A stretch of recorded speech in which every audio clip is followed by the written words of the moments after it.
Ferme-la et fais le taf.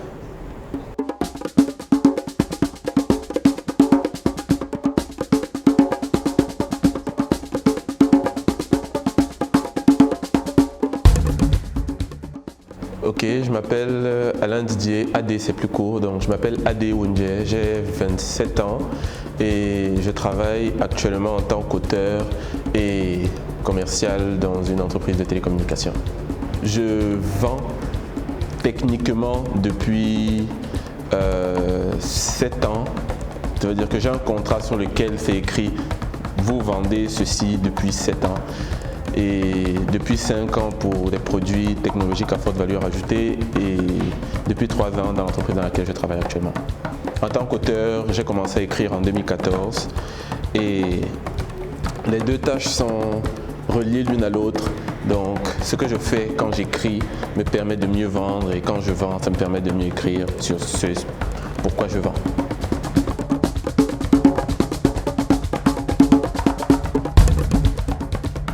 Oui, j'ai fait une formation, j'ai pour le moment fait un BTS en action commerciale et après mon BTS en action commerciale, j'ai fait une licence dans une grande école pour, le titre c'était négociation et communication multimédia, donc 2 pôles, la négociation c'est-à-dire la vente et la communication multimédia, c'est-à-dire communiquer sur la plupart des supports, la télévision ou les journaux ou la radio ou internet avec une astérix pour internet parce que c'est très important.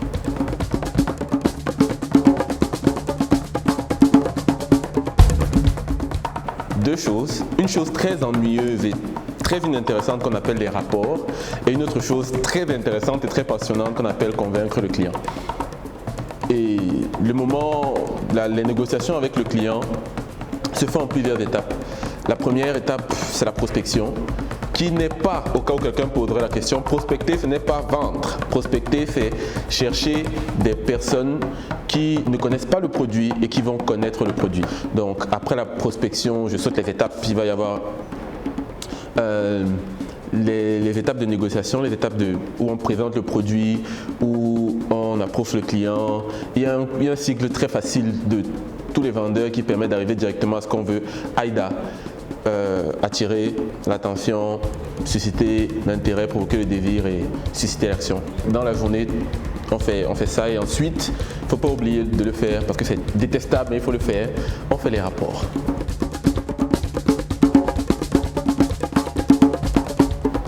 Ok, bon, ça va être compliqué parce que j'ai un parcours un peu bizarre. J'ai voulu faire médecine, mais ça n'a pas marché. Et comme j'étais doué pour bavarder, on s'est dit tiens, tu peux faire vente. Et je me suis inscrit, j'ai eu mon BTS dans une école qu'on appelle l'IME, l'Institut de Management et de l'Entrepreneuriat. D'ailleurs, merci à Armand Assogo qui est un merveilleux professeur. Et ensuite, de cette école-là, j'ai fait 1 an à Pigier, l'Institut, l'école supérieure de commerce et de management Pigier, où j'ai eu ma licence. Et ensuite, je suis reparti dans l'Institut de management et de l'entrepreneuriat pour le prof en question, pour M. Assogo, c'est lui qui m'a ramené, pour faire mon master en marketing.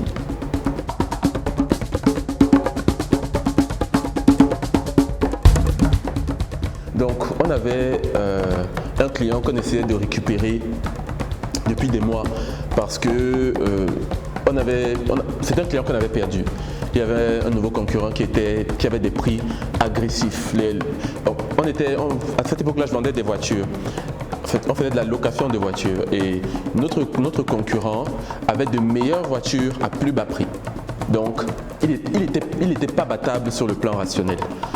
Mais on a insisté, on a cherché des moyens de convaincre le client et l'atout qu'on a utilisé, c'était que le concurrent, même s'il avait des prix moins chers, il ne négociait pas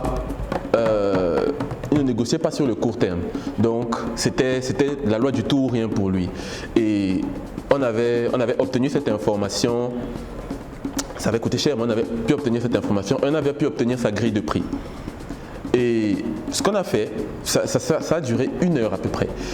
On a obtenu la grille de prix et notre boss qui était la personne qui était en conversation obtient la grille de prix, il envoie par WhatsApp rapidement et il dit faites quelque chose, trouvez une solution pour que cette grille de prix là ne nous pose plus problème. Donc on a pris la grille de prix de notre compétiteur, on a pris la nôtre et il y avait des différences. Et ce qu'on a fait, c'est que on s'est débrouillé pour tous les produits, toutes les voitures qui coûtaient plus cher chez nous, on les mettait au même prix. Et toutes les voitures qui coûtaient moins cher chez nous, on augmentait pour rééquilibrer.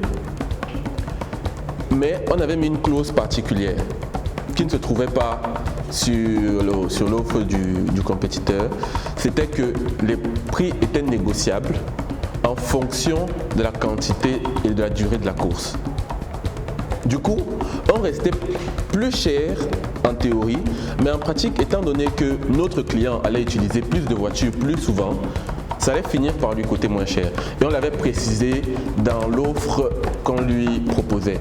On a fait ça en 1 heure, ça nous a pris, on voulait quasiment, on était en panique en fait, parce que la conversation devait avoir lieu, notre boss devait avoir son argument de vente immédiatement. Et on a insisté sur l'exécution, on a pu fournir l'offre de vente, il a pu conclure sa vente et au moment où je quittais l'entreprise, ce client-là était probablement notre meilleur client en termes de consommation, en termes de quantité de produits.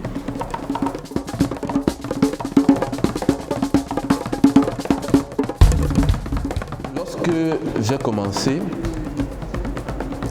le plus difficile était de ne pas abandonner. Ça semble sortir d'un cours de développement personnel, mais le plus difficile, c'était de ne pas abandonner parce que j'étais pas bon. Mes clients me montraient que j'étais pas bon, mon chef me montrait que j'étais pas bon. Et mon image dans le miroir me renvoyait que je n'étais pas bon. Je n'étais pas convaincant, je n'étais pas influent, je n'arrivais pas à faire changer d'avis aux personnes qui voulaient acheter mes produits. Mais les propositions de vente que j'écrivais ne ressemblaient à rien. Et quand bien même elles ressemblaient à quelque chose, il y avait toujours des choses à redire, des choses à refaire. Et de toute manière, l'argent n'entrait pas.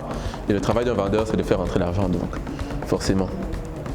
Et le plus difficile était de me dire que ce n'est pas grave, je suis en train d'apprendre. Et parce que je suis en train d'apprendre, ça ne sert à rien de dire que je suis le meilleur négociateur de la Terre, c'est faux. J'apprends. Et de me mettre dans cette posture d'apprenant et de demander à ceux qui sont plus expérimentés comment tu fais. Et d'accepter qu'ils ne vont pas forcément me répondre parce qu'ils ont peur que je prenne leur place. Mais c'est pas grave parce que de toute manière j'ai l'intention de prendre leur place quand même. Et d'apprendre au fur et à mesure et de me rendre compte que ça marche, ça ne marche pas. Ok, ça marche, je l'écris quelque part, je le garde pour plus tard et ainsi de suite. Ça a été le plus difficile, vraiment. Faire preuve d'humilité et de persévérance, ça a été compliqué. C'est toujours compliqué parce qu'on apprend tout le temps. Et il n'y a pas un moment où on peut se dire ça y est, je sais. Et quand bien même tu es au moment où ça y est, tu sais, il y a un stagiaire qui vient te poser plein de questions parce qu'il veut prendre ta place.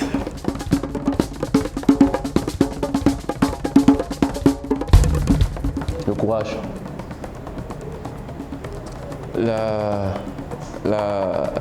C'est peut-être pas la qualité la plus importante pour conclure une vente, mais c'est certainement la qualité la plus importante pour commencer. Il faut avoir du courage parce que si c'est sur internet, il faut avoir une liste de personnes et tu vas écrire à chacune des personnes bonjour, j'ai ce produit qui est très intéressant, qui va vous intéresser. Si on est assis, il va falloir avoir le courage de dire oui, madame, il y a quelque chose qui vous manque. Ça va être bien. Si on est en extérieur, il faut avoir le courage de casser la journée de quelqu'un pour lui dire j'ai ce produit à vous proposer qui est un bon produit pour vous. Donc il faut avoir beaucoup de courage et à l'extrême droite, une certaine sensibilité. Il faut aimer le contact humain, il faut aimer les relations humaines, il faut aimer les personnes parce que sinon c'est très épuisant. Et j'aime dire que les clients sont merveilleux. Et ils ont souvent de merveilleuses manières de nous énerver. Et il faut faire preuve de beaucoup de patience, donc courage et qualité humaine. Patience, humilité et ainsi de suite.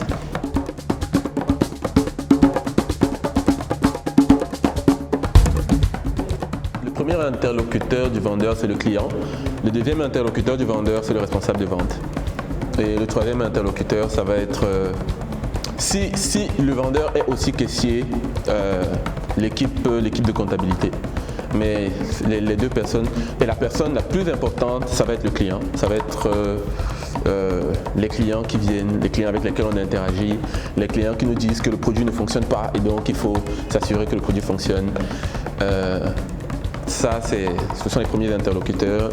Les seconds, c'est le chef de vente.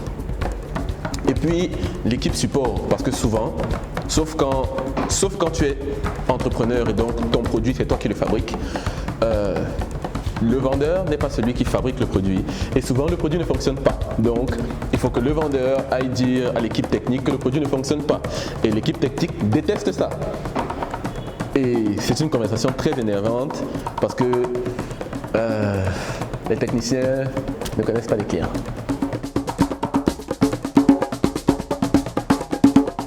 Les techniciens, parce qu'ils ne connaissent pas les clients. On ne va pas convaincre un technicien que son produit ne plaît pas au client. Ça ne marche pas comme ça. Il faut prier, je sais pas, faut bagarrer, s'adresser à son chef.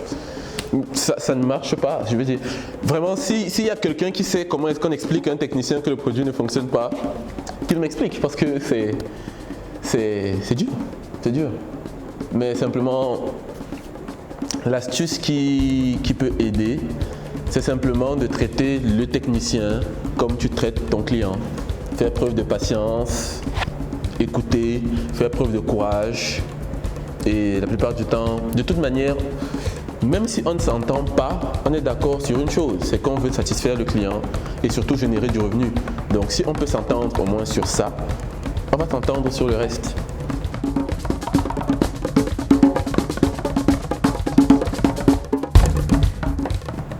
Mon ambition est d'écrire sur le sujet et de vendre des livres sur le sujet, d'être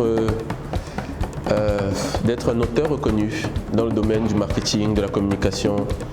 Et j'avoue que je dors en pensant à ça et je me réveille en pensant à ça. En fait, je pourrais être le meilleur vendeur de la Terre si je ne suis pas un bon auteur, je n'aurais pas accompli grand-chose par rapport à mes ambitions.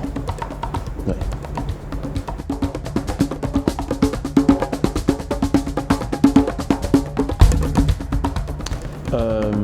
Deux choses vont être très importantes. La première, c'est difficile à accepter, c'est très compliqué, mais le client a toujours raison. Peu importe, en tout cas, tant qu'il paye, il a toujours raison. Et la deuxième chose, je dirais, c'est l'exécution, parce que nous sommes lents. Je ne sais pas comment c'est ailleurs, mais au Cameroun, à Douala, nous sommes particulièrement lents dans l'exécution. Quelque chose qui devait être fait il y a 3 semaines sera fait dans 2 mois, parce que nous sommes lents. Et c'est une compétence que d'être capable de livrer à temps.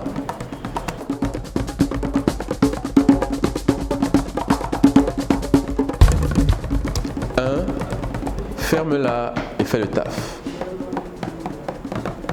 C'est vrai que le pays est dur, c'est vrai qu'il y a beaucoup de choses qui ne fonctionnent pas, c'est vrai que tu aurais pu avoir de meilleures opportunités et tu pourrais être plus loin que l'endroit où tu te trouves, mais c'est pas grave.